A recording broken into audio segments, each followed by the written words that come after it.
African.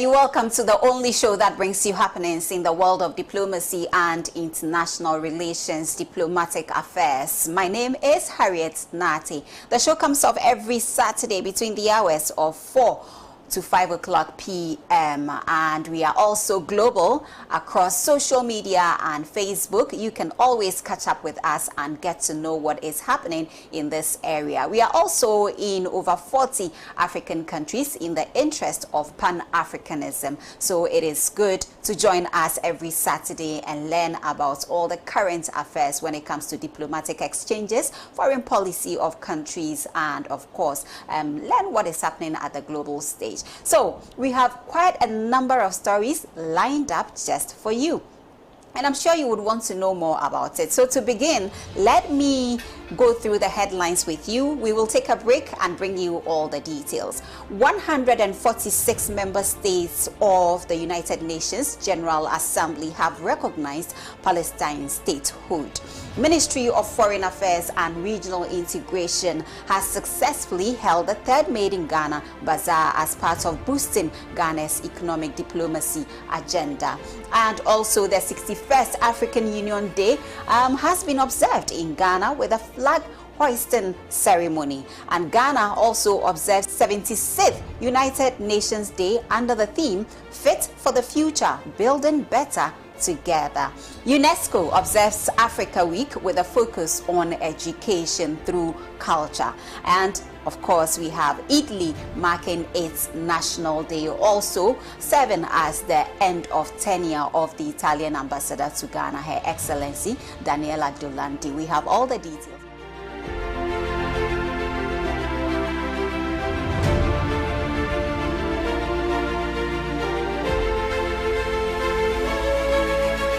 Now to our first story, Palestine has for more than decades craved to be recognized as a sovereign state. Events commencing on October 7, 2023 intensified calls on United Nations General Assembly to recognize Palestine as a sovereign state. Now today, 146 out of the 193 member states of the United Nations have voted overwhelmingly for Palestine to be recognized as a sovereign state. I had the pleasure of sitting with the ambassador of the state of Palestine here in Ghana to discuss what this move means for Palestine and its people.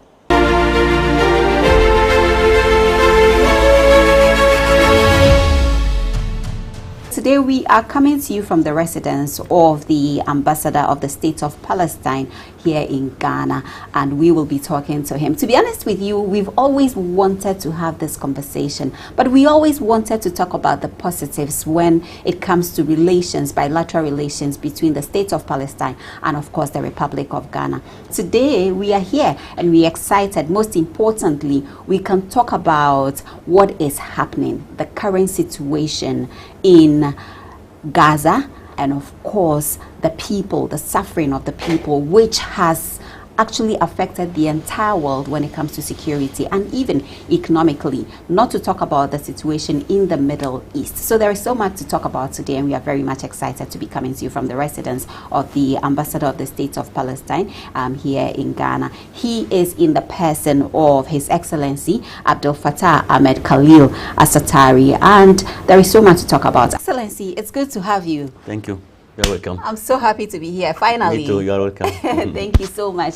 Now, let's start our conversation. Let's begin with your representation here in Ghana. It's amazing. You become family. You are Ghanaian. You know, I always say that because you are very close to the people of Ghana. And I see the works you've been doing with the various, the charity, the events you organize for the less privileged in our society, and how involved you are when it comes to the socio-economic development of our country. First of all, you've been here for the past 10 good years. Yes, sir, please. Amazing. Yeah. Let's talk about your experience in Ghana for the past 10 years. First of all, thank you so much for this interview, and you are welcome. And I'd like to thank all the Ghanaian people about their support to Palestine and the Palestinian people. I spent in Ghana 10 years now, close to 10 years, and I'm feeling happy in this country because it is a peaceful country, and all the people in Ghana has the culture of the peace, and this is very important. In this world, you cannot find it in a lot of countries that the people looking to living in peace, Muslims and the Christian, all the people try to find work to win small money to help their families, and all the people working together. And before 5 years, when I finished the first 5 years, my ministry asked me if you like to remove you to another country. I told them no, I want to continue here in Ghana, because as I told you, I like this country. And when my car stopped in the traffic lights and I see the children sealing small things, and the women have heavy things on their head and sealing the water or some food, I know that those people have very big dignity, and they like their country, and they like to help their families too. So when my minister asked me, you like to remove you to another country, I told him no, I want to continue in Ghana here, because as I told you, I like this country, and I try to work hard in Ghana to increase the relationship between Ghana and Palestine. The last week I went to Volta region. We built their school and bohol to the people, and you will surprise now.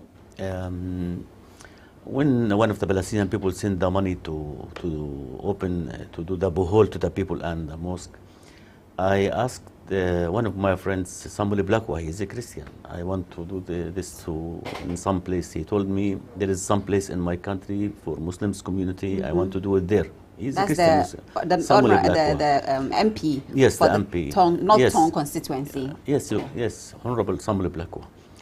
And I invite him to open the mosque and the bohol to the people. When I went there, it is a small village, you know, the people don't have water. When they want to bring small water, they should go more than 7 kilometers to bring small water to their families. Now they have bohol, they can drink water, they can drink their animals, they can... In their community. They can use it, yes, they can use it to the agriculture. So the people here in Ghana there is no big difference between the Muslims and the Christians. And in my culture, and when I visited the universities, I told the students, if you are a Christian in the church, if you are Muslim in the mosque, but outside we are living like one family, and we should be one family. This is very important here in Ghana. And maybe the next week I will go to the north, because one of the Palestinian businessmen, he sent money to build a school, and we finish it, and mosque and bohol to the people in the area of, I think, the Minister of Sport. This is very far from here, but we close to finish it. Maybe the next week we'll finish everything. You should take us. Would like to see what you are doing on the ground. I like the country. I like the people. I like to stand by the side of my brothers and sisters and my families, the Ghanaian people. In Ghana here, I'm feeling I'm in my second country. In Ghana here, listen to me, I'm not talk as ambassador. I talk from my heart. I like the country. I like the people. The people. I visit some countries, you know. One of the countries I visited, when I reached the hotel, they told me, don't leave the country after 8 evening. I asked them why. They told me maybe someone would want to try to stealing your phone, and maybe he will kill you with the knife. So don't leave the hotel after 8 evening. There is no security. But here, when I visit Sunyani or Bricom or Hua or Volta region, or sometimes I leave the embassy at 2 morning, at 3 morning. I'm not afraid from anything. It is a peaceful country. And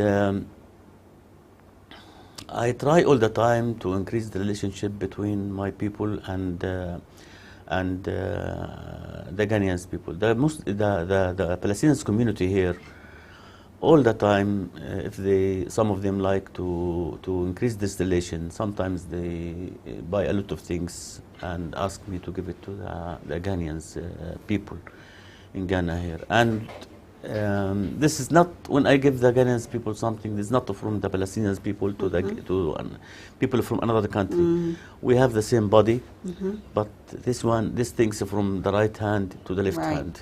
This is my second country. I like it, and I will continue in Ghana here. I will continue. Excellency, let's talk about which other countries did you serve in before your encounter with Ghana? Not to country, I'm from Gaza. So did you come straight from Gaza to Ghana? No, or I was in Gaza more than 45 years.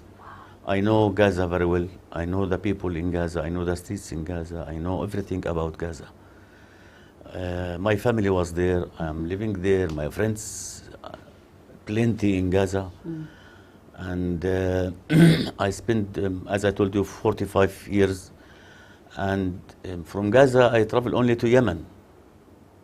And in Gaza, as you know, and in all Palestine, not only in Gaza, there is conflict for a long time.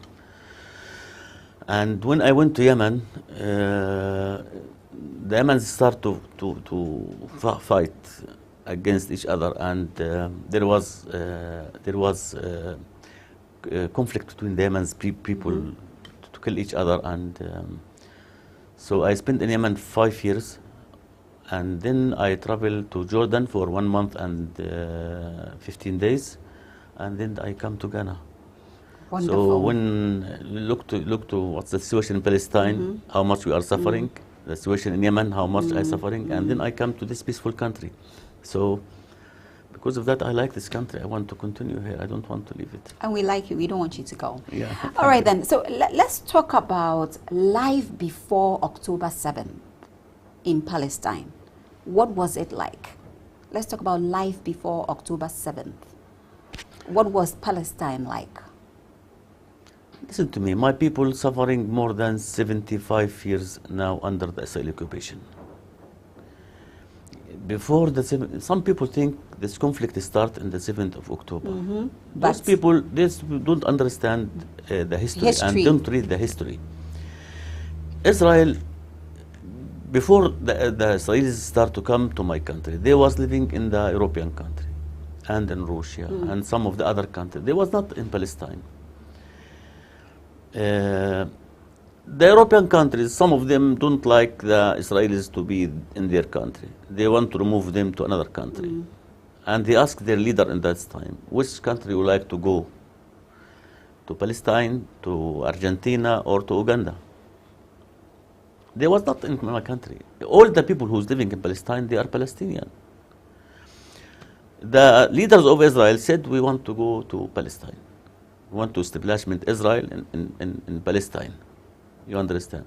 If you open the history book and read, when the British occupied Ghana, the British was occupied Palestine in the same time, and occupied Egypt, and occupied India, and occupied,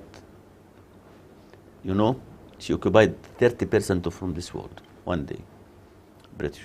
Now, British is in her country. So before the 7th of October, my people suffering too much under the Israeli occupation. When the Israelis start to come to our country, the Palestinian people think they want to living with us in peace.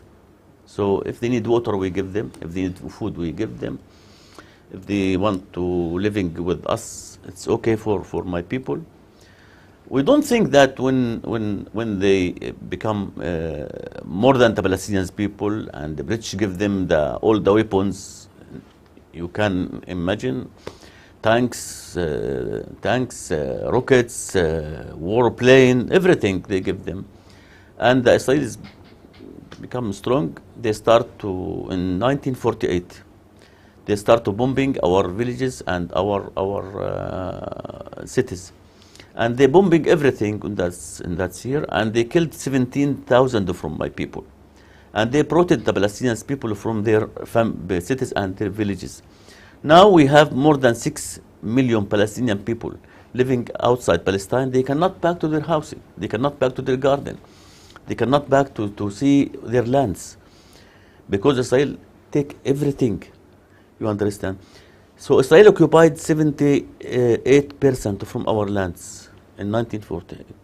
In 1967, Israel started war against the Palestinian people and occupied all Palestine. Israel occupied Gaza. Israel occupied the West Bank. Israel occupied East Jerusalem, the capital city and the heart of the Palestinian people. And occupied not only the Palestinian lands, occupied Sinai, it is Egyptian land, and occupied the Golan, it is Syrian lands. And as you know, Egypt started war in 1973 against the Israeli army, and Egypt won this war, and now all their lands is free because the Egypt army is very strong, and he killed more than 3,000 from the Israeli soldiers in Sinai, and he bombing everything to the Israelis in Sinai, and he free his lands. So before the 7th of October, my people suffering too much under this occupation. From 1967, all my people living under the Israeli occupation. You know what that mean? You know when someone tries to control your life, your water, your light, your food, your medicine, your education, the health of the people, Israel control all our life. And you see in the West Bank 2 routes, one to the Palestinian people, and one to the Israelis people. The one for the Israelis people, there is no checkpoints at all. The one for the Palestinian people, more than 10, 20 checkpoints to check the people. There is nothing, only stop the car and ask you to wait. They want to do our life very difficult. They want all the Palestinian people to leave their lands. They want to stealing all our lands and our housing. But the Palestinian people will not allow to them. And then the first Intifada in 1989 start, 5 years, stone against tank. And the Israelis killed more than 2,000 from my people. And they injured more than 20,000 from my people. 5 years. Only stone against their tanks. Because my people looking for freedom, we want to be free. The second Intifada, the Israelis killed more than 4,440 from my people. And they injured more than 60,000 from my people. Before the 7th of October. When the first Intifada started, there's nothing in our history. His name is Hamas. There's no Hamas. There's only Fatah and Yasser Arafat leading the struggle of the Palestinian people against this occupation. So the conflict between the Palestinians and the Israelis did not start in the 7th of October. And this conflict, we asked to stop the conflict between Hamas and Israel. Why? Why? You think this is more than, this is beyond just Hamas and Israel, not right? Between Hamas and Israel. If this between Hamas and Israel, tell me, Israel killed now 15,000 children, 15,000 babies. This babies Hamas? This babies understand anything about the political parties? These children read the history of this conflict between the Israelis and the Palestinian people? The Israelis killed more than 10,000 women now. Women, moms. Excellency, the argument has been that we wouldn't have been here if Hamas hadn't attacked Israel on the 7th of October. What do you make of this? Listen to me. This conflict, as I told you, don't start in the 7th of October. Gaza, 16 years, Israel siege Gaza. If you want to travel, you should take permission from the Israelis. Bombing Gaza from time to time. In 2008, the Israelis bombing Gaza, and they killed how much? 2,000 from the Palestinian people. In 2012, Israel bombing Gaza before the 7th of October, and they killed 700 from my people. In 2014, 51 days, Israel was bombing Gaza. Gaza. Look to the people who's killed now in Gaza. Yesterday, they bombing, they left Jabalia now. But last week, they was working in Jabalia. How many people they killed? See what's happening in Jabalia. You cannot imagine. This happened, the housing to the people. When the people left Jabalia and they try to back to see their housing, there's no housing. No kitchen, no bedrooms, no salon, no clothes, no bedroom, nothing. You back to your house, you don't find anything. They call the people, leave your house. Okay, the people leaving the house, where they will go? To the mosques, they bomb it. To the church, they bomb it. To the schools, they bomb it. To the hospitals, they bomb it too. They try to kill anything on their way. Why? All the world support the two-state solution. All the world. The President of the United States of America, his Minister of Foreign Affairs, Blinken, and Biden, all of them say the only solution for this conflict, the two-state solution. You don't think a two-state solution is the best way to... All the world support it. Take away this... All the world support it. Except Israel. Because the Israelis don't believe we are human. And they say it. Some of their ministers, they say, we are animals. I cannot understand. We are in 2024. The 21st century. They cannot understand why the Palestinian people, to now, we close to 8 months. They bombing Gaza, and nobody think to leave his country. We will not leave. They said to the Israelis, if you want to kill more, kill. We will not leave our lands. Now the world start to understand. The people in the world start to understand everything about this conflict. And they start to understand that the Palestinian people looking for freedom. We want to be free from this occupation. And plenty people in this world, most of the world start to understand and to move from the dark to the light. That the Palestinian people, we should find solution to this, to their support their struggle to the establishment of an independent Palestinian state on the land which occupied in 1967. Israel don't want. Well, you say Israel doesn't want a two-state solution to this problem. But also information out there indicates that in the past there have been numerous ways to introduce peace when it comes to Israel and Palestine. Unfortunately, most of the initiatives in trying to resolve or bring about peace in the region have not been successful because Palestinians have not really been cooperative in ensuring that there is peace or peace prevails between Israel and the people of Palestine. Listen to me. Our suffering starts when in the first moment when Israel started to occupy my country. And our struggle starts in the same moment. Now, in 1993, our former President Yasser Arafat, he think that if we sign agreement with the Israelis, maybe there will be peace in Palestine, and there will be like two states living together and in peace. Yeah. He went to Oslo and he signed agreement with the Israelis. Right, in Norway. Oslo agreement. I was in Gaza at that time. You know, all the Palestinian people start to organize very big demonstration support to this Oslo declaration. To Oslo agreement. Because according to this agreement, Israel should leaving our lands, which occupied in 1967, after 5 years.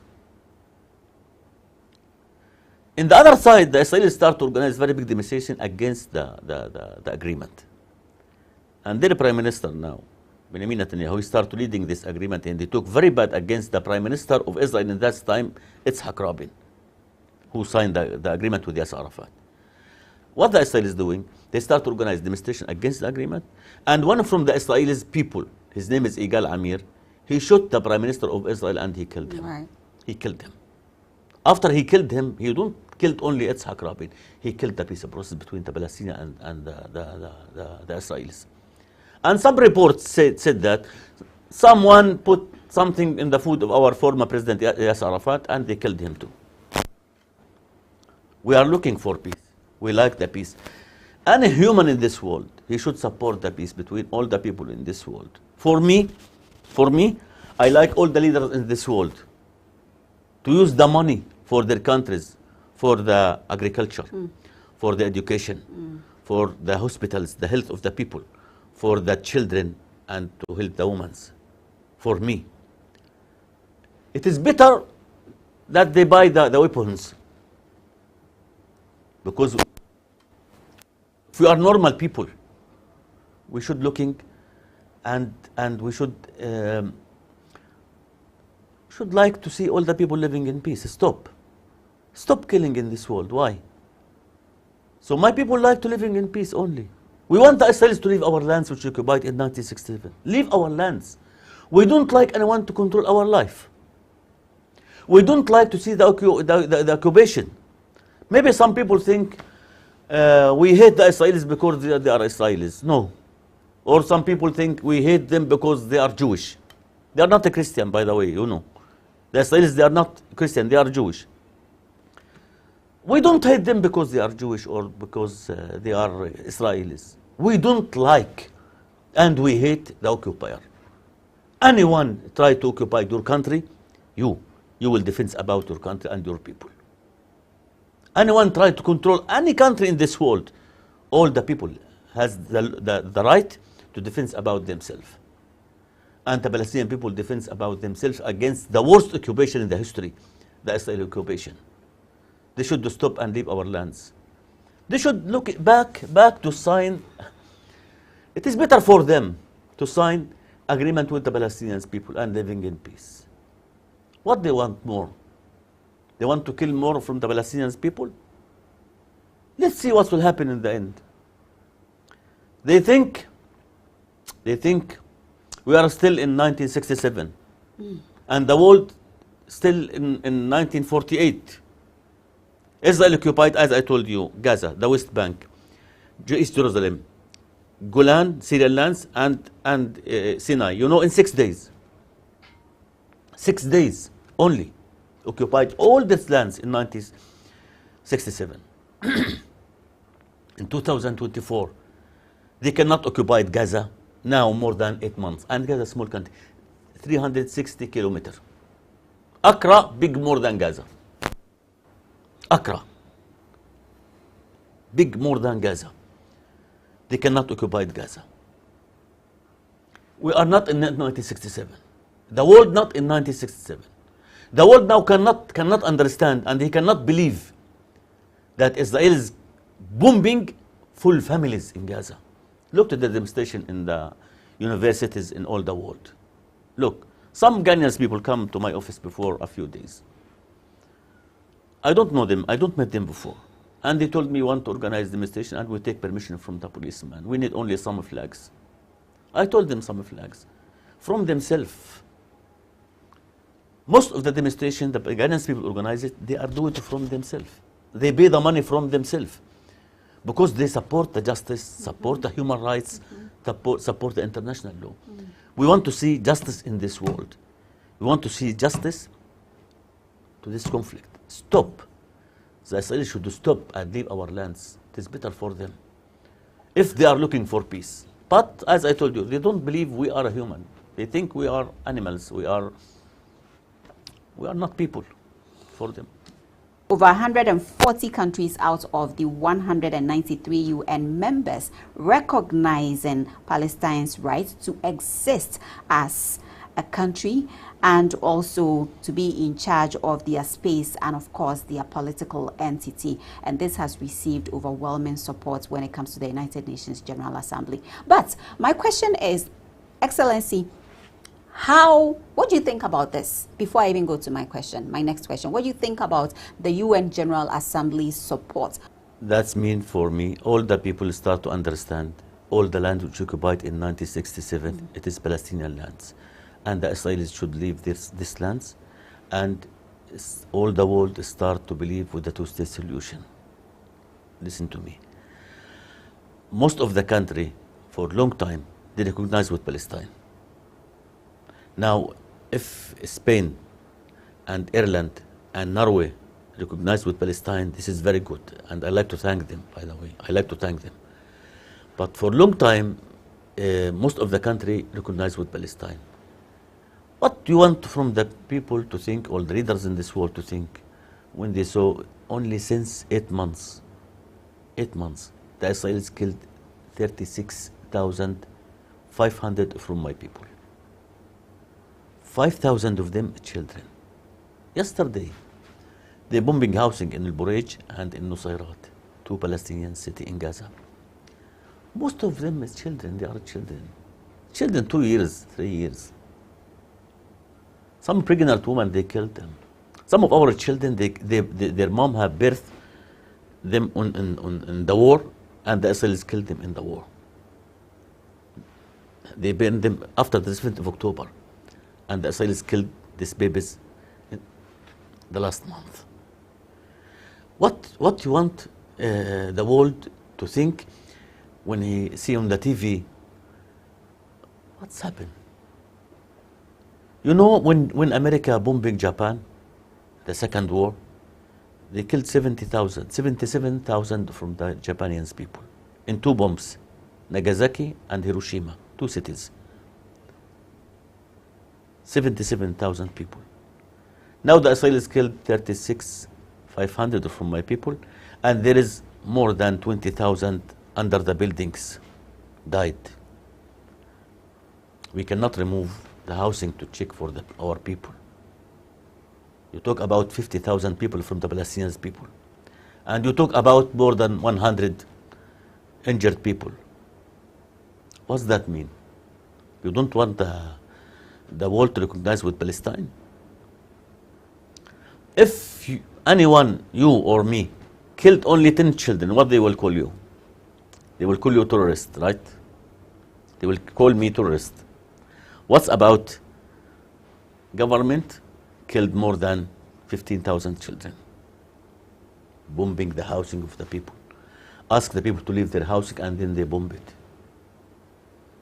What we can call it? You know, I will tell you something.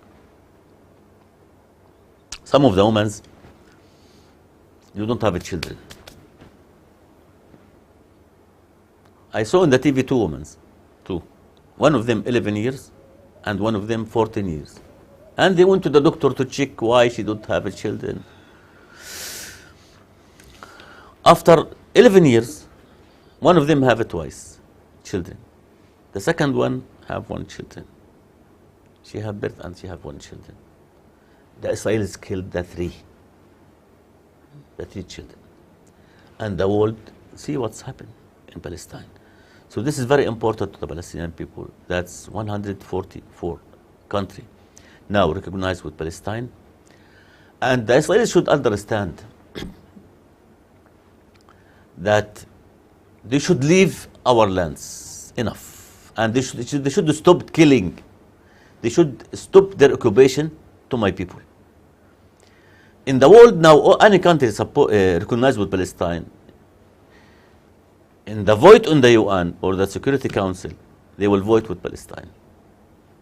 Not like before, with absent. They will vote with Palestine and they will stand with our side.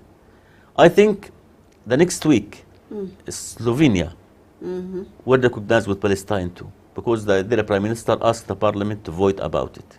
And Malta. Yes, I think the next Tuesday. Yes. And this is very important. And I think there is another country will follow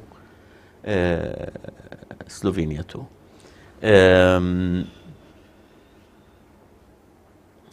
We are in 2024. They should understand the world changed. In the past, all the people watching the CNN and the BBC. Now, your phone, the media, the people start to know the truth, start to know the reality in this world, start to know everything about the conflict between the Palestinians and the Israelis. You cannot imagine what's happened in the European countries now when the people following the ministers of the United States of America and members of the Congress and some of the European leaders, and they attacked them, your hands. There is a blood on your hands. Because they are killing, because they're killing of the Palestinian people. Excellency, 146 members of the UN General Assembly, right? I think that the final decision lies with the Security Council. Where do we go from the 146 without the, in agreements with the Security Council? If the Security Council is not really, opening the doors for this 146 countries who have agreed to recognize Palestine as a state, what happens from there? You know what's the problem in the Security Council?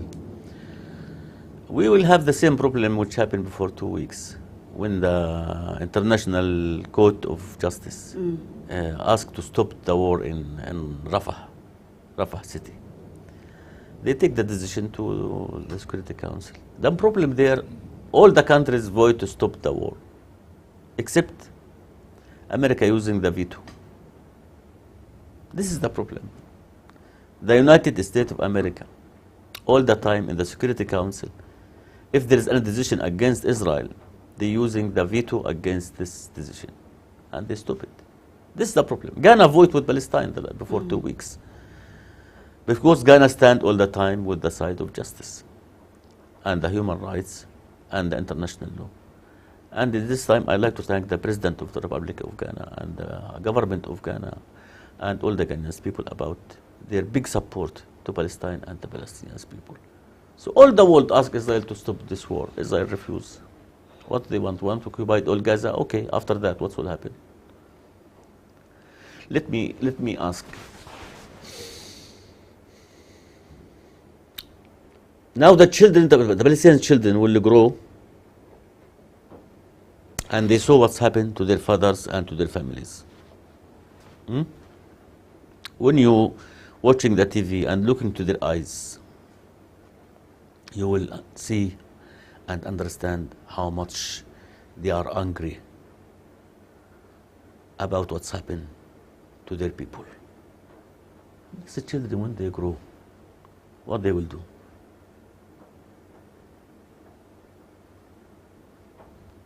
The big leader in this world, he don't think about himself.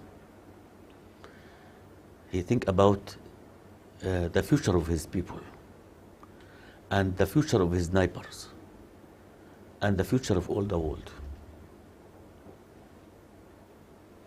Any big leader in this world, he don't think, I am Muslim or I am a Christian. He should think about the future of his people. If he's big leader, all his people, the Muslims and the Christians. The Israelis think about themselves only. And a human in this world, I think, if you have children, anything you like it to your children, you should have it to other children. But if you think only about yourself and the future of your children, I think you have problem. You have problem. So we need more support from the UN, and I'd like to thank the General Secretary of the UN, because he all the time he said the truth. And I remember when the last General Secretary of the UN, he said something about the settlement and the stealing of our lands. The Prime Minister of Israel attacked him, he is terrorist. You see? He say about him, he is terrorist. Anyone say anything against them, they direct say he is terrorist. All the people terrorists except Israel. They should understand about the future. It's better for them. It's better, wallah, for them. It's better for them.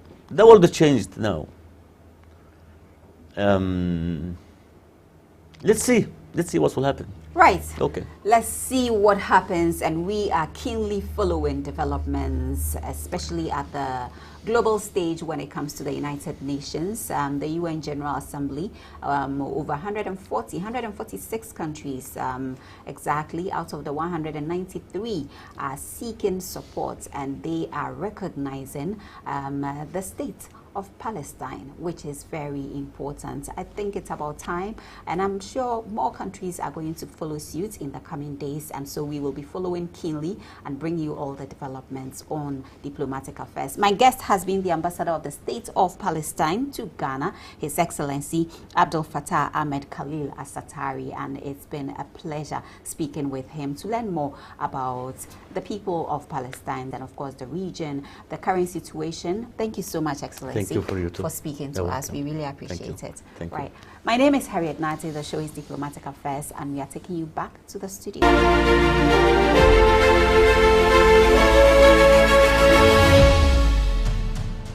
Right, now let's take you to the Ministry of Foreign Affairs and Regional Integration for the third Made in Ghana event, which has been successfully held, themed Promoting Made in Ghana Goods and Services for Economic Prosperity. The bazaar aimed at facilitating the penetration of Ghanaian products and services into foreign markets through the network of Ghana's missions abroad and diplomatic missions accredited to Ghana. Let's take you to the Accra International Conference Center, where the three-day event took place.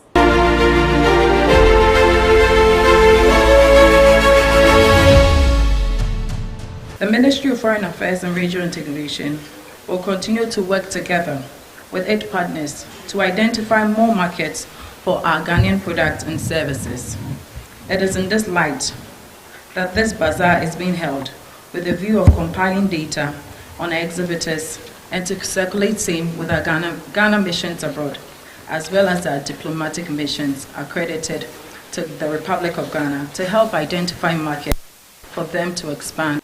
As you inspect the booths and products on display, I entreat you to appreciate that each product is a reflection of the passion and commitment to achieve the quality standard and price competitiveness welcomed by consumers, as well as our progress with technology acquisition, product development, and innovation.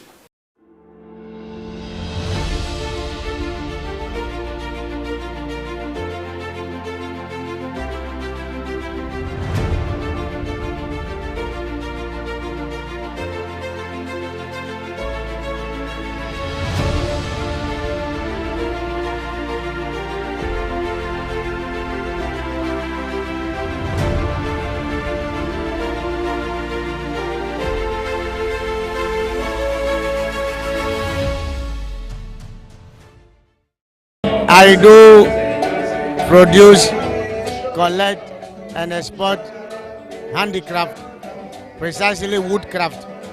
I design contemporary furniture, indigenous furniture, and maxis, statues, anything that is handmade artifacts. That's what I do here. We are into handmade, organic handmade products. We always use things around us. We don't import anything. We use things we can get around us to make soap, like neem. Neem is all over. We use neem to make soap. You can get shea butter easily, mango, pawpaw, banana, avocado, oats, turmeric, cocoa, lemon. Just mention it a lot. I have 22 varieties of soaps. We are the graduate Ashinochebe. It's in the open ahwenye, open komwadie, open sadie, waist beads. We have the one that glows in the dark.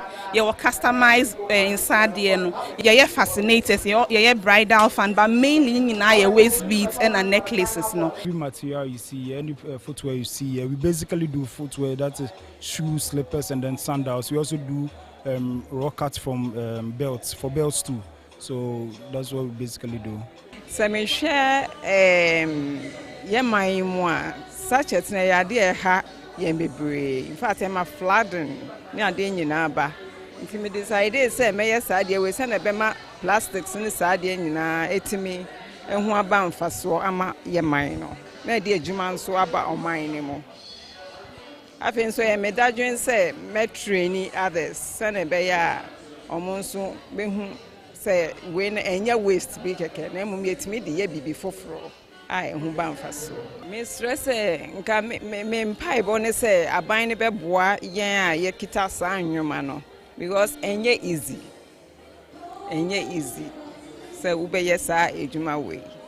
Inti sanka yenya support kakra ebetimi aboa ama yenso yetimi aye ama ejuma aba oman mu ama na aboa. And then we do anything African, all African accessories, headpiece, necklace, bracelets, earrings, brooches, all with African bracelets. I think they should set some, I don't know if it's a firm or a platform that we can easily have access to it. Like, let's say I have these my stuffs, there's this platform that I can just join, and then maybe I can either post or get in touch with somebody, and then I'll just promote, sell these things with ease. But if you are just in the house and then you keep on posting or just walking around with these things, it's difficult to get more clients. But so I think when government sets this kind of things, they'll be able to help us sell faster. We are into handmade African clothing, beaded jewelry, baskets, sandals, leatherware, and so forth. Okay, actually, it's going to help Ghanaian market, as they were saying. But I think they should put our product in a magazine and put in. They should give it to all the embassies in the foreign countries, so that if somebody visit the embassy, the person can see a magazine, then be watching it, then you see all the made in Ghana products. Yeah, that is my idea about it.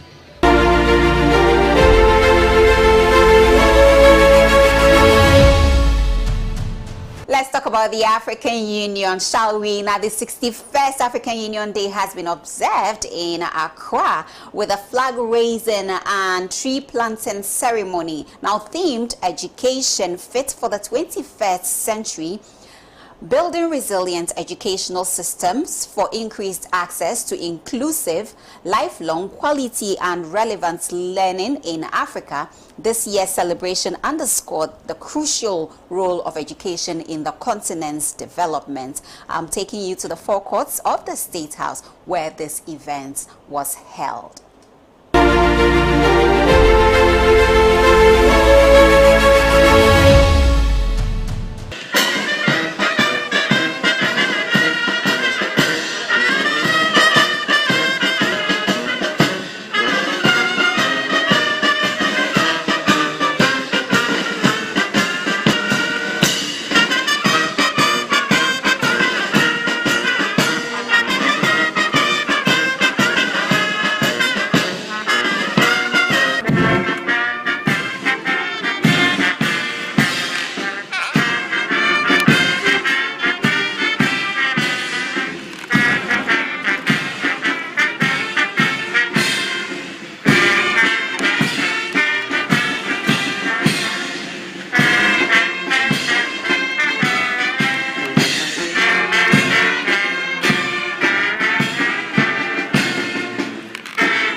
The African Union recognizes the cardinal importance of peace, security, stability, and economic growth for the prosperity of its people.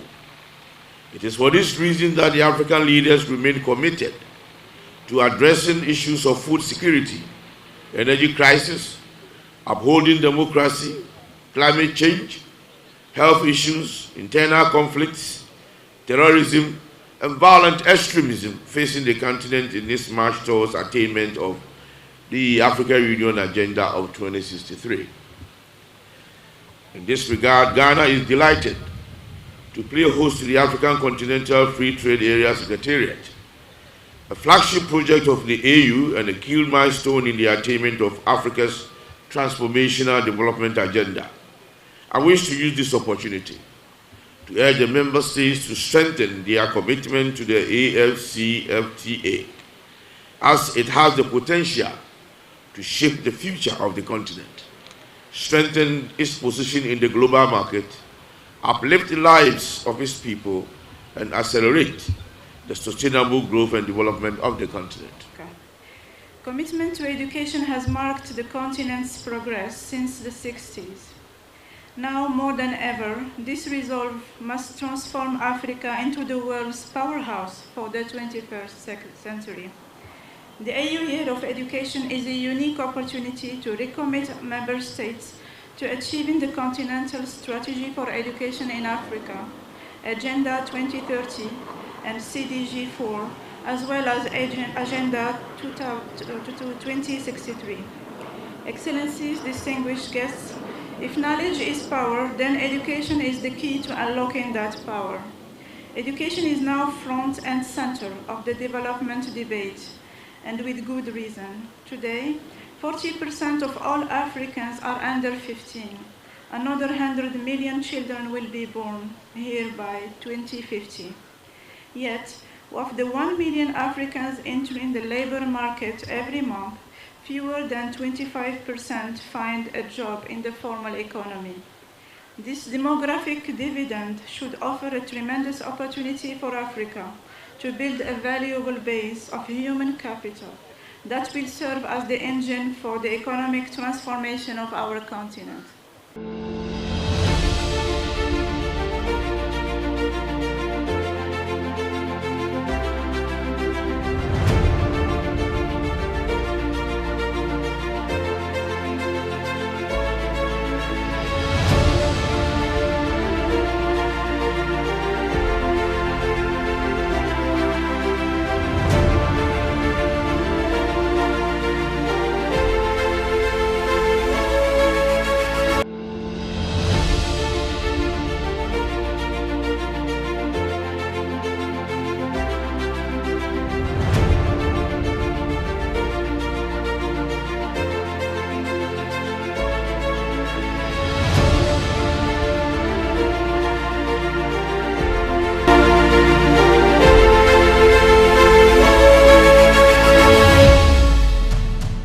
Again, at the same venue where the African Union Day celebration took place, there was also the celebration of the 76th UN Peacekeeping Day. And of course, the day set aside each year pays homage to gallant heroes who lost their lives in the pursuit of peace during wars in countries.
United Nations peacekeeping operations have significantly contributed to international peace and stability, strengthening institutions, empowering communities, enhancing women and youth's governance participation, and supporting humanitarian efforts.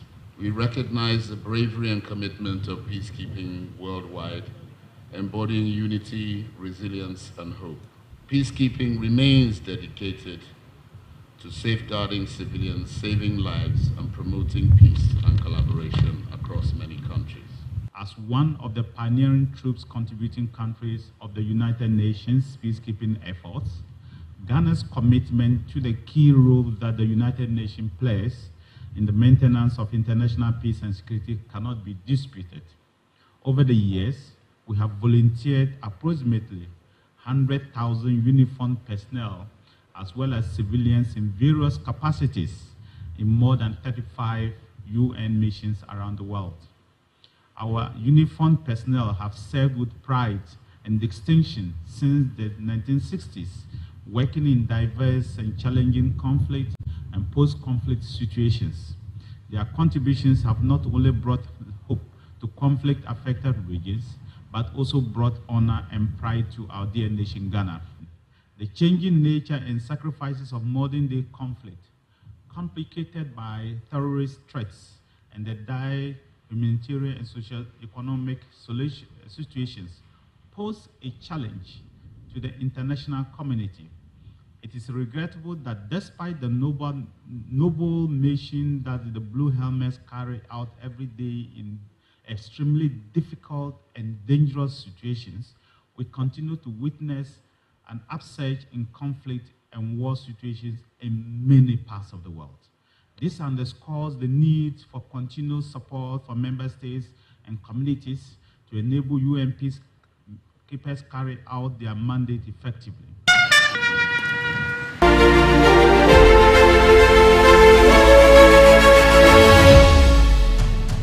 Right, so still on diplomatic affairs, let's talk about UNESCO. UNESCO, headquartered in Paris, France, is one of the multilateral platforms that showcases everything multilateral activities across the world, where diversity is celebrated, tolerance is celebrated, and of course unity and integration are key as well when it comes to the operations of the UNESCO platform. So it's been a very good event held by UNESCO. Every year this event takes off, and it's all about cultural diversity. This year I happen to be in Paris, France, courtesy Ghana Mission in Paris, of course, and it was such a great experience. There was the exhibition by diverse or different countries, and also the food bazaar. And you know, when it comes to culinary diplomacy, Ghana is always on top of the list. Ghana's jollof rice stole the day. Everybody queued and ready to have a taste of our delicious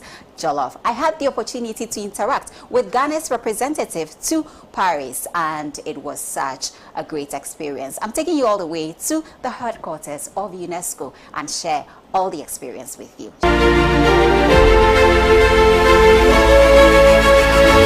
Without talking about West Africa, talking about Ghana. So yes, we participated in the exhibition where we promoted made in Ghana products and of course some services. And then when it came to the food bazaar bit, we also showcased who we are through our food. You look lovely.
Congratulations, Excellency. Well, it is the UNESCO Africa Week celebration. Here we are at the Ghana stand, and everybody's looking forward to our food. Now, let's talk about the power of culinary diplomacy. Well, look at women diplomats. You see, this is the ambassador of Nigeria, permanent delegate to UNESCO, and this is the ambassador of Angola, permanent delegate. We have tried Ghanaian food, and they like the Ghanaian food. But we are going to try all their different foods. You see, what we do in the African Week is to really highlight and show the different foods from Africa. Yes. And then you'll see that most of the food is actually very, very different. Or let's say it's got a basic theme, all of food, you know. But you know, in Africa we like to eat with everybody. And so you can see whether so whether it is from South Africa or from North Africa or from Southern Africa, you can see that the way that we prepare our food is to make sure that everybody can partake of the food. It doesn't matter what your social class is, you can partake of the food. And so every time you will see that in UNESCO, the Africa Week is always very, very, very successful, you know. And we also thank all our colleague ambassadors from all the other countries because they always support us. Can I add Thank something? you, please. Yes, there's something I'm looking forward to. Yesterday we had the Nigerian Day. We have our stand. We had our stand, we had our food, and we had most especially the jollof rice. Now, Ghana has its own jollof rice. I want people who tasted our jollof rice and that of Ghana today to make a statement. But they won the championship for jollof rice. Nigeria is always top. Angola, it's Angola. Oh,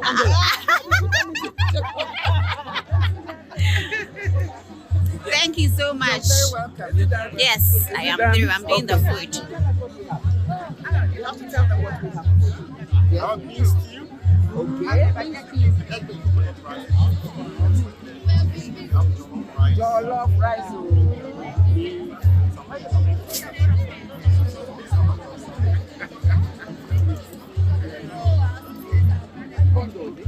No, it's roasted. Roasted. Some coconut juice. Fish powder. The ambassador is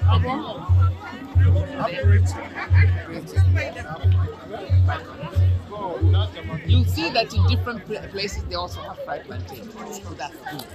Thank you so much, Mr. Chef. Thank you very much. Mr. Chef is also won a trophy 2 weeks ago for his jollof rice. You have to start the dish first. Oh, I have to start the tasting. Oh, okay. Can I stand here? Take this.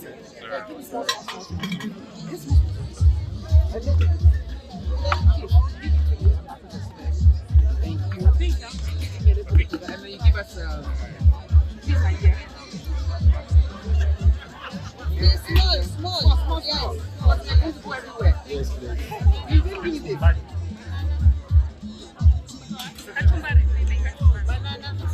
It's a big spoon. Yeah, that's all. Thank you.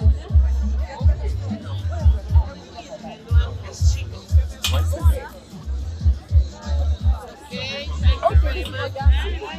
I'm about to call her to bring you the red one.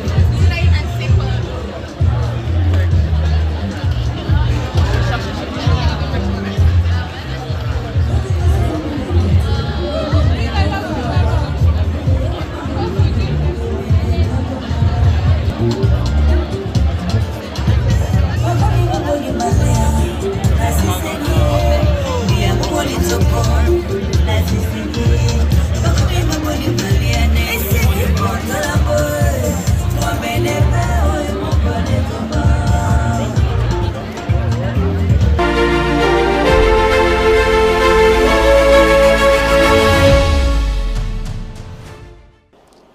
Before we draw the curtain, there's this story that needs to be told. Also because the ambassador of Italy to Ghana is a very good associate of our platform, which is the Diplomatic Affairs TV show. And of course, it was the National Day of Italy right here in Ghana, which also served as her last term serving as the representative of Italy right here in Ghana. It was such a massive attendance where we had so many people patronizing this event. It was a night of showcasing Little Italy right here in the capital of Ghana, Accra, and we had such a great experience. As always, the ambassador also talked about the interesting relations between Italy and the Republic of Ghana.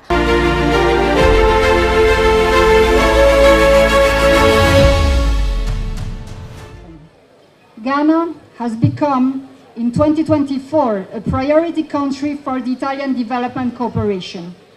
And we look forward to developing in the near future more projects in the agro-food, education, health and digital sectors, and to keep on supporting Ghana, which is a beacon of peace, stability and democracy in West Africa and in the continent. The volume of bilateral trade yielded 880 million euros in 2023, the highest level recorded in the past 10 years. And our embassy is deeply committed to promote further opportunities as regards trade and investment. In the education sector, I wish to highlight the scholarships for Ghanaian students, which will double this year, and many other initiatives, from the completion of TVET centers to training programs for Ghanaian workers for them to work in Italy through regular channels of migration. Italy's plan and its presidency of the G7 have brought renewed focus and vigor to its partnership with African countries.